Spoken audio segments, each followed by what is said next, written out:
राधे राधे प्यारे भक्तों, श्याम सदाशिव चैनल में आप सभी का स्वागत है। आज हम आपके लिए लेकर आए हैं कार्तिक माहात्म्य का 25वां अध्याय। तो आइए सुनते हैं। तीर्थ व्रत और दान आदि करने से समस्त पाप नष्ट हो जाते हैं, मगर प्रेत योनि से रहने वाले को इसका अधिकार नहीं है। परंतु तुम्हारे दुख को देखकर मैं अनंत दुखी हूँ और तुम्हारा दुख दूर किए बिना मुझे संतोष नहीं होता।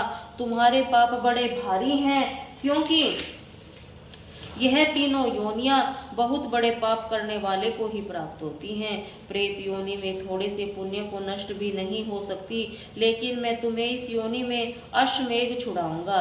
इसीलिए मैंने जो कार्तिक का व्रत किया है उसका आधा पुण्य तुम्हें देता हूँ, क्योंकि यज्ञ दान तीर्थ यह सब निश्चय ही कार्तिक के व्रत से पुण्य के समान नहीं है। नारद जी ने कहा, हे राजन, इतना कहकर धर्मदत्त ने उसको ओम नमो भगवते वासुदेवाय यह द्वादशाक्षर मंत्र सुनाया।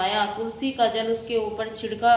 बस फिर क्या था, क्षण भर में वह प्रेत योनि से छूटकर प्रज्वलित शिखा के समान दिव्य रूप धारण करके लक्ष्मी के समान सुंदर हो गई।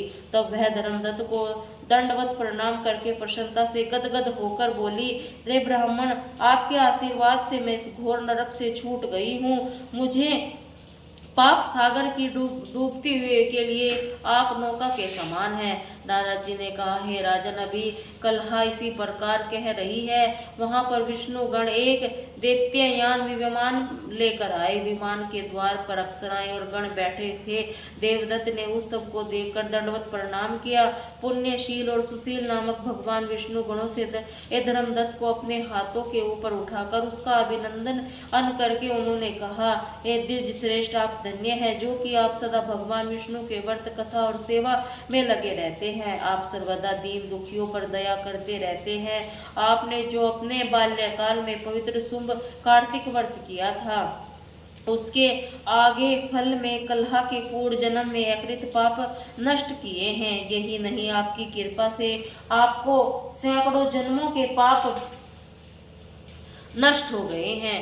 आपके जागरण आदि करने से पुण्य प्रभाव में प्रकाश मंडल में एक विमान आया है, जो ब्राह्मण अब हम भांति भांति के भोगों से युक्त वैकुंठ में ले जा रहे हैं। आपके दान पुण्य के प्रभाव से, कार्तिक व्रत या तुलसी पूजा के प्रभाव से यह सब भगवान विष्णु के निकट रहेगी। आप भी इस जन्म के पश्चात अपनी दोनों स्त्रियां सहित वैकुंठ लोक में भगवान विष्णु के समीप रहोगे और मुक्ति प्रदान करोगे। हे दया सागर, यह मनुष्य धन्य है, जन्म कहीं उनकी फलीभूत है। उन्होंने तुम्हारी तरह भगवान विष्णु की भक्ति की है, क्योंकि भगवान विष्णु अपने भक्तों का भला क्यों क्या नहीं देते, सब कुछ देते हैं। जिन्होंने प्राचीन काल में उत्पाद है पुत्र ध्रुव स्थान पर पहुंचाया, जिसके स्मरण मात्र से प्राणियों को सतगति प्राप्त है।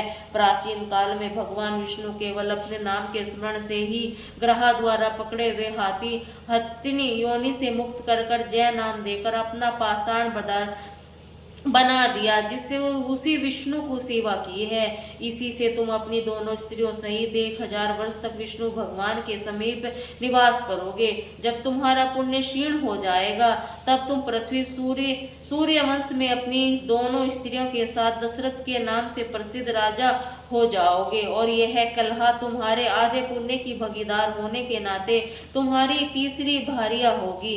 भगवान विष्णु तुम्हारे पुत्र के रूप में तुम्हारे प्रकट रहेंगे, देवताओं का कार्य करेंगे। भगवान विष्णु को प्रसन्न करने वाले तुम्हारे कार्तिक व्रत से अधिक महत्वपूर्ण या दान तीर्थ आदि कुछ कोई भी नहीं है। हे दया सागर, तुम धन्य हो, क्योंकि तुम्हें जगत गुरु भगवान विष्णु को प्रसन्न करने के लिए कार्तिक का व्रत किया है, जिसके आधे पुण्य के फल की भागीदारी इस कलहा को भी इसी समय हम अपने साथ विष्णु लोक ले जा रहे हैं। बोली श्री राधे राधे।